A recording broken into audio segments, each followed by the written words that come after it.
بسم الله الرحمن الرحيم. الحمد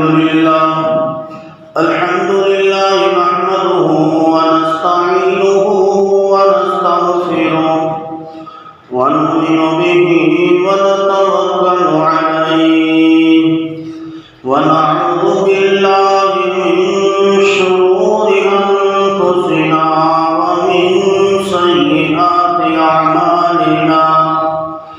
من يهد الله فلا مضل له ومن يضلله فلا هادي له. ونشهد أن لا إله إلا الله وحده لا شريك له. ونشهد أن سيدنا ونبينا ومولانا محمدا عبده ورسوله وصلى الله تعالى عليه وعلى آله وأصحابه أجمعين. أما بعد فقد قال الله تبارك وتعالى في كتابه المبين. أعوذ بالله من الشيطان الرجيم. بسم الله الرحمن الرحيم. وجعلنا لكم فيها معايش قليلا ما تشكرون. صدق الله العظيم. وقال النبي صلى الله عليه وسلم: من غش فليس مني، أو كما قال رسول الله صلى الله عليه وسلم. وصدق رسوله النبي الأمي الكريم. اللهم صل على محمد وعلى آل محمد في أول كلامنا، وصل على محمد وعلى آل محمد في أوسط كلامنا، وصل على محمد وعلى آل محمد في آخر كلامنا. سبحان ربك رب العزة عما يصفون وسلام على المرسلين والحمد لله رب العالمين.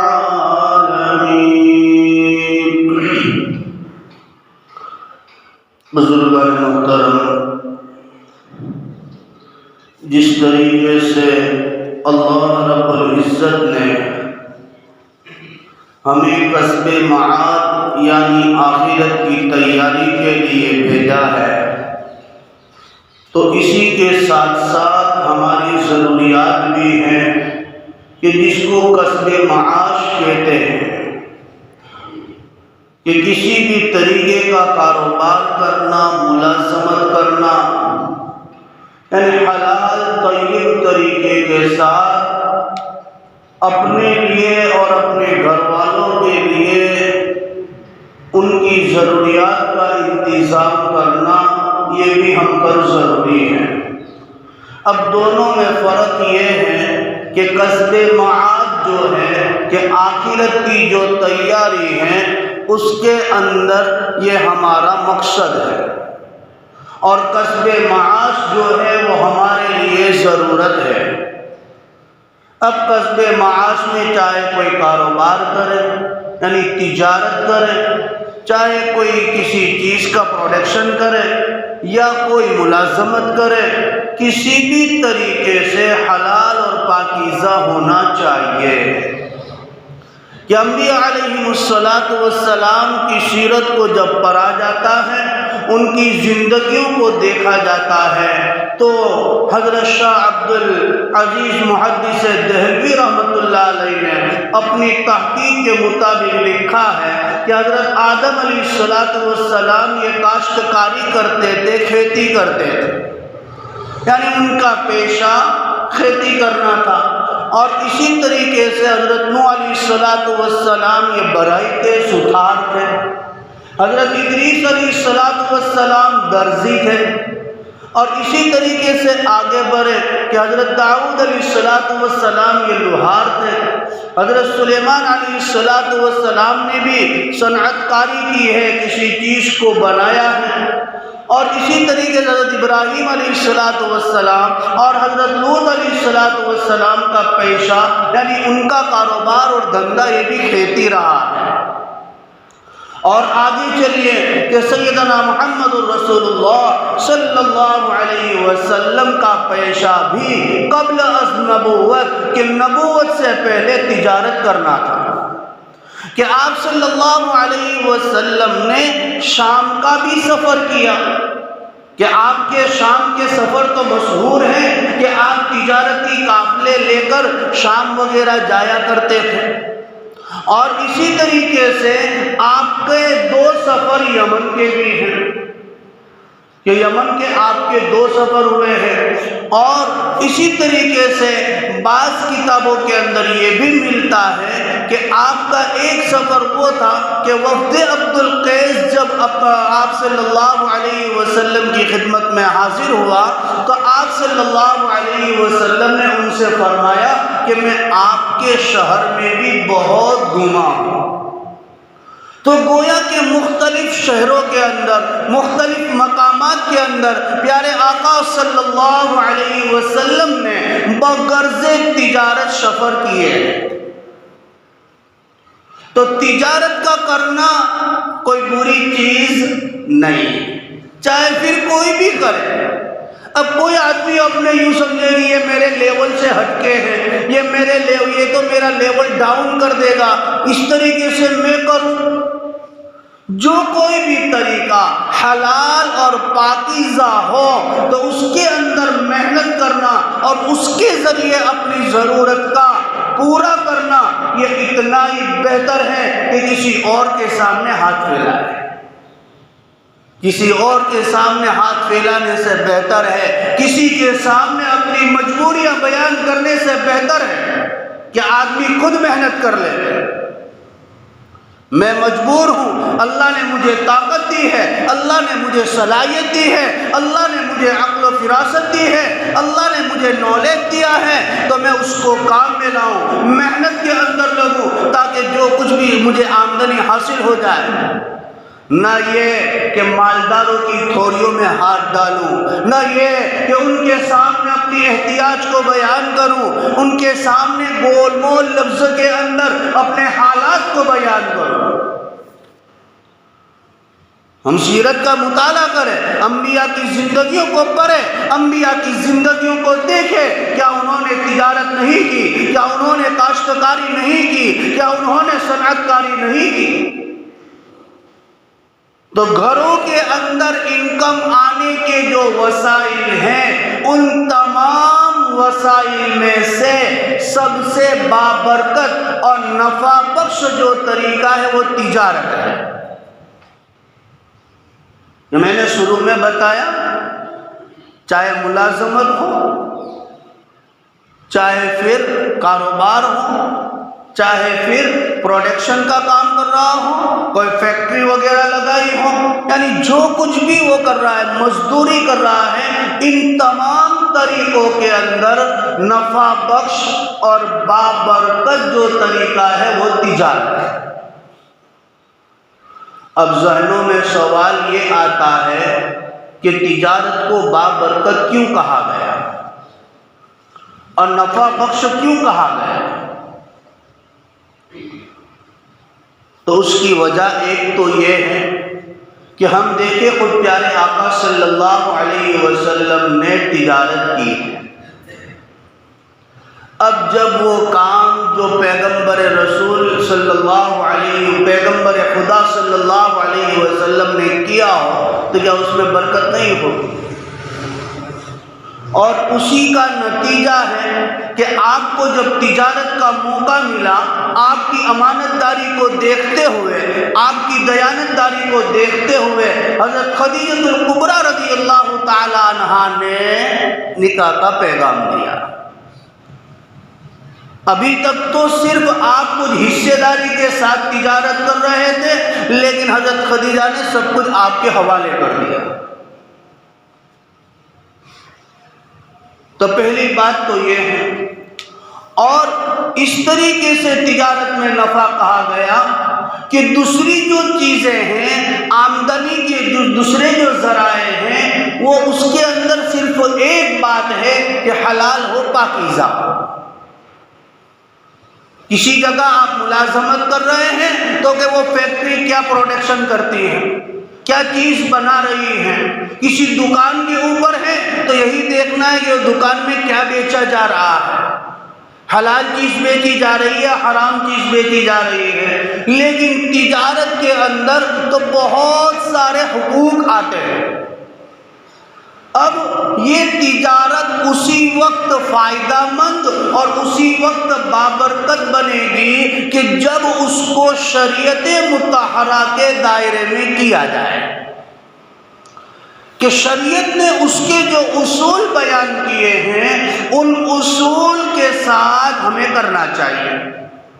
اسی لیے قرآن کریم نے عموماً پہلے تو تمام لوگوں کو، چاہے اللہ کا ماننے والا ہو یا نہ ماننے والا ہو، پیغمبر کی رسالت کا تصدیق کرنے والا ہو یا نہ ہو، ہر ایک کو فرمایا یا ایھا الناس کلوا مما فی الارض حلالا طیبا، کہ لوگو تم کھاؤ زمین میں سے ان چیزوں کو جو حلال ہو، پاکیزہ ہو۔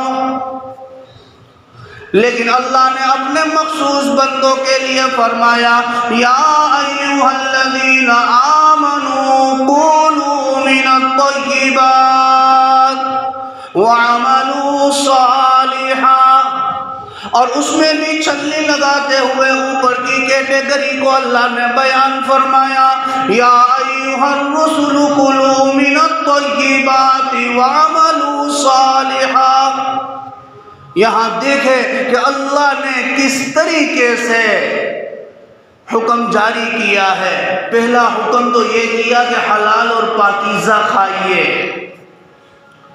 یہاں حلال کے ساتھ پھر طیب کا لفظ آگے بڑھایا ہے۔ کس کا لفظ بڑھایا ہے؟ صرف یہ نہیں کہ یار چیزیں حلال ہے بس حلال نہیں، وہ پاکیزہ بھی ہونی چاہیے، اس کے اندر کسی کا حق شامل نہ ہو، کسی کا ناحق دبایا گیا نہ ہو۔ ارے دیکھ چلی ہوئی ہے، حلال تو ہے، لیکن کیا پتا ہے کہ اس کے اندر یتیم کا پیسہ بھی لگا ہوا ہے، کیا پتا ہے کہ اس کے اندر کسی کے اوپر ظلم کر کے پیسہ دبایا ہوا ہے، وہ بھی لگا ہوا ہے۔ تو فرمایا کہ حلالا طیبا، حلال تو ہو لیکن ساتھ میں پاک بھی ہو۔ اللہ پاک ہے اور اللہ پاکی کو پسند کرتا ہے۔ تو صرف حلال دیکھنا نہیں بلکہ اس کے آگے طیب کو بھی دیکھنا ہے۔ آج ہمارے اعمال کے اندر سستی کیوں ہو رہی ہے؟ ہمارے اعمال میں کوتاہی کیوں ہو رہی ہے؟ عبادتوں میں ہمارا دل کیوں نہیں لگ رہا ہے کہ ہمارے پیٹ میں جانے والے لقموں کی ہم نے تحقیق نہیں کی؟ بس دعوت آ گئی ہم چل دیے، کبھی بیٹھ کے سوچا نہیں کہ آدمی کی انکم میں کیا ہے، 70% حلال ہے، 30% حرام ہے۔ کبھی یہ بھی سوچا نہیں کہ ہم کیا کر رہے ہیں، کس کے وہاں جا رہے ہیں۔ بس دعوت آ گئی مجھے پہنچنا ہے۔ اس لیے حلال کے ساتھ طیب کا لفظ بڑھایا، اور جہاں ایمان والوں کو فرمایا کہ ایمان والوں پاک چیز کھاؤ وَعَمَلُوا صَالِحًا، تو قرآن کے اس ضابطے سے پتہ چلتا ہے کہ جب پیٹ میں جانے والا لقمہ صحیح ہوتا ہے تو اللہ کی طرف سے بندے کو نیک اعمال کی توفیق دی جاتی ہے۔ جب پیٹ میں جانے والے لقمے غلط ہے تو پھر اعمال صالحہ کی توفیق نہیں ملتی۔ تو اس لیے شریعت مطہرہ نے جن آداب اور جن اصولوں کے ساتھ تجارت کرنے کو کہا ہے، علماء فرماتے ہیں کہ وہ حقوق کچھ اس طریقے سے ہیں کہ سب سے پہلا حق تو یہ کہ حلال ہو۔ کسی بھی چیز کا کاروبار کیا جائے وہ کیا ہو؟ حلال ہو۔ آج اللہ معاف فرمائے، ہم اپنے کاروبار تو حلال کر رہے ہیں لیکن زیادہ لالچ میں آ کر، یا یہ کہ کوئی تنگی میں آ کر، یا کوئی حالات کے گھیرے میں آ کر سود کو اختیار کر لیتا ہے، سودی نظام اپنے وہاں چلا دیتا ہے۔ آتے ہیں لوگ مسائل لے لے کے، مولانا کچھ راستہ نکال دو، کچھ راستہ نکال دو، پھر وہ شکلیں بھی ہمیں بتائیں گے، دیکھو مولانا اگر اس طریقے سے ہو سکتا ہو تو۔ کاروبار حلال چیز کا کر رہے ہیں، حلال چیز کا کاروبار، لیکن اپنے کاروبار کو ڈیولپ کرنے کے چکر میں، اپنے آپ کو مالداروں کی لسٹوں میں شامل کرنے کے لیے، یا یہ کہ اپنے اوپر حالات کے جو بادل منڈلا ہیں ان بادلوں کو چھانٹنے کے لیے وہ سودی نظام کو ہاتھ میں لے لیتے ہیں۔ تو تجارت نفع بخش اور بابرکت اسی وقت ہوگی جب حلال طریقے کے ساتھ کی جائے اور حلال چیزوں کی جائے، طریقہ بھی حلال ہو اور جس کام کو کیا جائے وہ کام بھی حلال ہو۔ اب کہے کہ مولانا نے کہا حلال طریقے سے، جب حلال طریقے سے ہم شراب بیچیں گے، کیا ہے اس کا نام بدل دیں گے؟ ایسا نہیں ہو سکتا ہے۔ جو چیزیں شریعت نے قطعی طور پر حرام کی ہے وہ پوری طریقے سے حرام ہے۔ اگر کوئی رکشہ والا یہ کہے کہ مجھے کیا ہے، میں تو اگر یہاں سے اتنا جا رہا ہوں 2 کلومیٹر 4 کلومیٹر، مجھے تو اگر 3 سواری بٹھاتا ہوں تب بھی 100 روپے ملتے ہیں، اور یہ جو شراب کی بوتلیں لے کر میں چلا جاؤں گا تب بھی مجھے تو 100 روپے ہی ملنے ہیں، میں تو اپنا پیٹرول چلا رہا ہوں، اپنا گیس استعمال کر رہا ہوں، اپنا وقت دے رہا ہوں، اس کا پیسہ لے رہا ہوں، شریعت کہے گی نہیں، یہ بھی حرام ہے۔ حرام مال کے لیے امداد کرنا، حرام مال کے اندر اپنے آپ کو استعمال کرنا، یہ بھی حرام ہے۔ تو پہلے نمبر پہ فرمایا کہ وہ کیا ہو، حلال ہو۔ دوسرے نمبر پہ فرمایا صداقت ہو، تجارت میں کیا ہو، سچائی ہو۔ لوگوں کو لبھانے کے لیے یا اپنی چیزوں کو فروخت کرنے کے لیے جھوٹ نہ بولے۔ کیا نہ بولے، جھوٹ نہ بولے کہ نہیں یہ عمدہ ہے، یہ ایسا ہے، یہ ویسا ہے، یہ ابھی ہی آ رہا ہے، پہلی مرتبہ آپ کو دکھا رہا ہوں، یہ چیزیں استعمال نہ ہو، جیسا ہے ویسا۔ مشہور واقعہ حضرت امام اعظم ابو حنیفہ رحمۃ اللہ علیہ کا۔ تجارت تو نیک لوگوں کا شیوا رہی ہے، نیک لوگوں کی عادت رہی ہے کہ انہوں نے تجارت کی ہے لیکن صداقت کے ساتھ، ناپ تول کے اندر ذرہ برابر کمی کیے بغیر کہ پورا پورا وزن کر کے دینا، اور یہاں تک ہمیں تو شریعت نے تعلیم دی کہ جھکتا تول دینا۔ چیزوں کی بیجا تعریف کرنا یہ بھی صداقت کے خلاف ہے، صداقت کی یعنی سچائی کے خلاف ہے، جھوٹ کے اندر شامل ہوگا۔ اب جو تجارت جھوٹ کے ساتھ چل رہی ہو، بس وجہ کیا ہے کہ یہ میرا مال میں کپڑے کی تجارت کر رہا ہوں تو میرا مال بک جائے، نیا مال اسٹاک ہو جائے، پرانا مال نکل جائے، اب اس کے لیے نہ جانے کیسے کیسے جملے ملا رہا ہوں، کیا کر رہا ہوں، بس میرا مال بک نہ جائے۔ تو یہ دنیاوی اعتبار سے تو ہو سکتا ہے کہ تمہیں مالداروں کی لسٹ میں شامل کر دے، لیکن آخرت میں پکڑ کا ذریعہ بن جائے گا۔ دنیاوی اعتبار سے تو ہو سکتا ہے کہہ رہا ہوں، فائنلی نہیں، کیونکہ ہو سکتا ہے کہ جب حد پار ہو جائے، جب پاپ کا گھڑا بالکل بھر جاوے، تو ہو سکتا ہے کہ ایسا دھکا لگے اور ایسے حالات آئے کہ وہ پچھلا سارا کمایا ہوا ایک ساتھ چلا جائے۔ کئی مثالیں آپ کو مل جائے گی۔ اسی طریقے سے آگے فرمایا امانت دار ہونا۔ کیسے ہونا؟ امانت کے ساتھ، کہ اس چیز کے اندر جو خوبیاں ہیں اسی کو کہا جائے۔ دیانتداری اسے کہتے ہیں چاہے ڈھیر لگا کر بیچ رہے ہیں تو جیسا ہم سیمپل دکھا رہے ہیں ویسا اندر بھی مال ہو، نہ یہ کہ مورا لگانے کے لیے تو اچھے اچھے کر دیے، ہے نا۔ میں اپنا ایک قصہ سنا دوں۔ ایک مرتبہ میں ایسے تو کھیت پہ جاتا نہیں، اتفاقاً ایک مرتبہ پہنچ گیا میں، تو وہ اچھے اچھے ناریل جو تھے اس کو سائڈ میں کر رہا ہے۔ تو میں نے پھر اس سے پوچھا اتنے اچھی ہے تو سائڈ میں کر دیتا ہے؟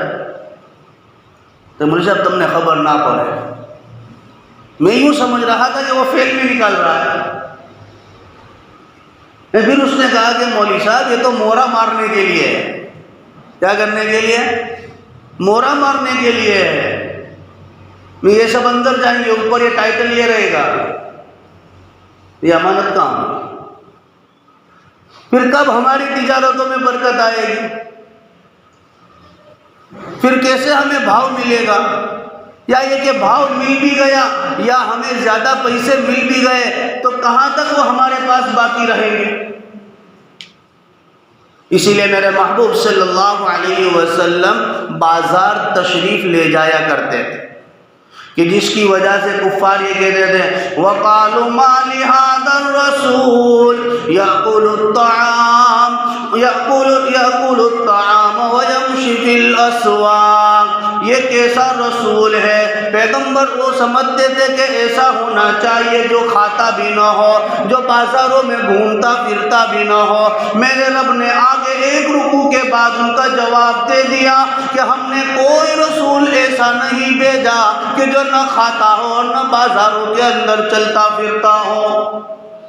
تو میرے محبوب صلی اللہ علیہ وسلم لوگوں کے حالات دیکھنے کے لیے، تاجروں کی امانت داری کو دیکھنے کے لیے اور گراہک وغیرہ کے لیے جب کبھی کبھی اللہ کے نبی بازار تشریف لے جایا کرتے، جب بازار میں اللہ کے نبی صلی اللہ علیہ وسلم پہنچے تو گیہوں کا ایک ڈھیر لگا ہوا تھا۔ اللہ کے نبی صلی اللہ علیہ وسلم نے اس میں اپنا دست مبارک ڈالا کہ جس کی وجہ سے جب اللہ کے نبی نے اپنا ہاتھ نکالا تو وہ گیلا تھا، یعنی اندر جو اناج تھا، جو دانے تھے وہ گیلے تھے۔ اللہ کے نبی صلی اللہ علیہ وسلم نے ان سے فرمایا یہ کیا؟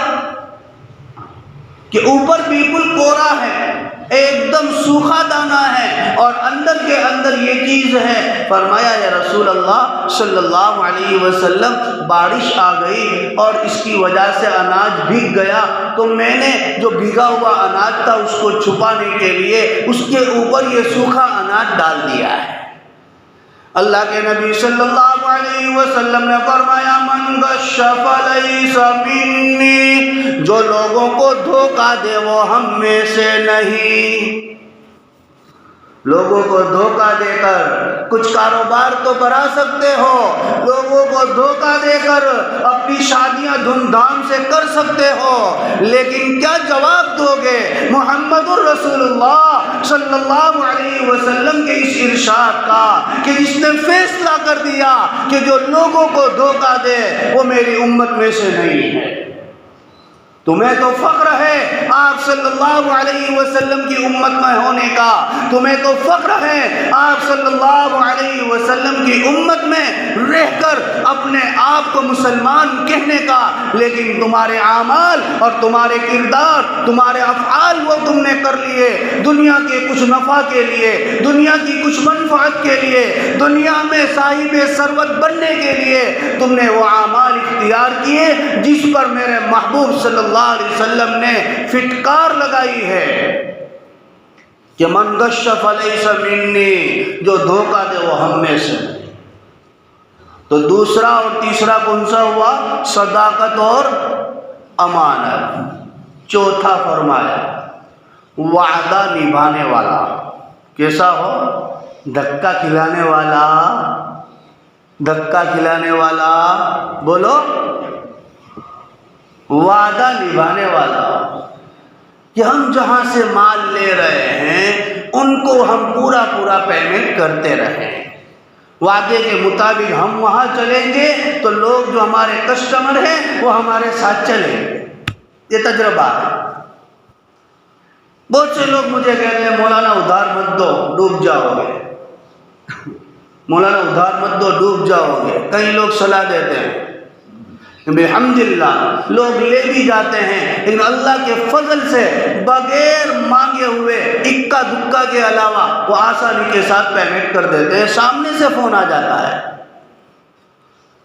ہم یہاں تو چاہتے ہیں کہ میرے کسٹمر مجھے ٹائم پہ دے، لیکن جہاں ہمیں بل چکانا ہے وہاں پر ہم وعدہ خلافی کر رہے ہیں کہ شیخ آجے نتھی کالے آؤجو۔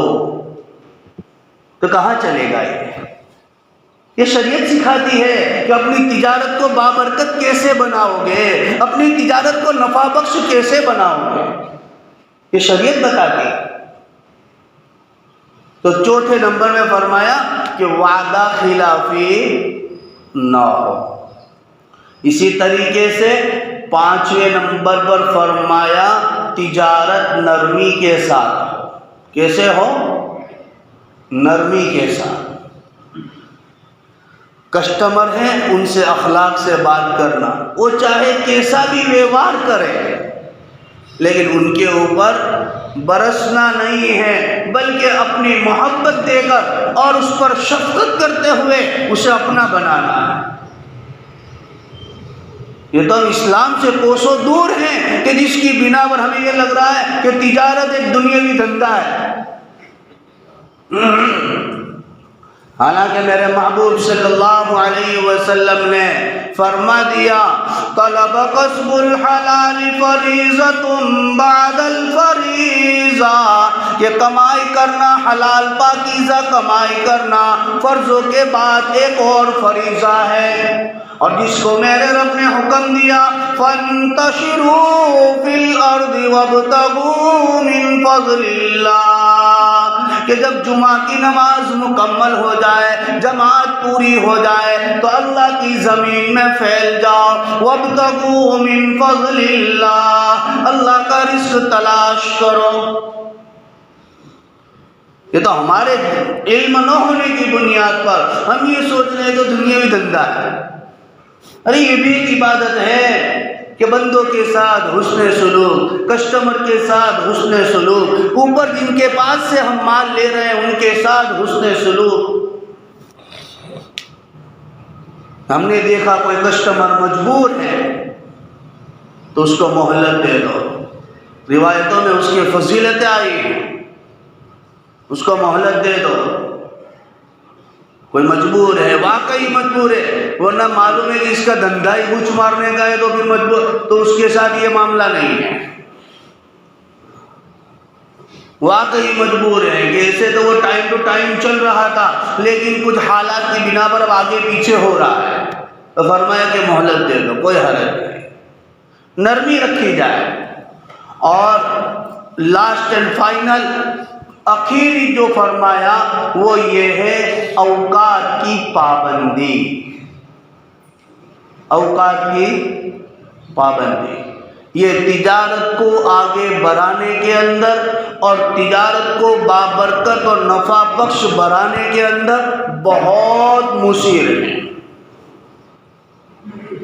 اسی لیے کئی اللہ والے تو اپنی جو تجارتیں تھی اور اپنے جو کام کرنے والے تھے ان کو صبح سویرے ہی لگا دیتے تھے، کیونکہ روایتوں میں آتا ہے کہ صبح شادی سے لے کر طلوع آفتاب تک بندوں کا رزق تقسیم ہوتا ہے۔ کیا ہوتا ہے؟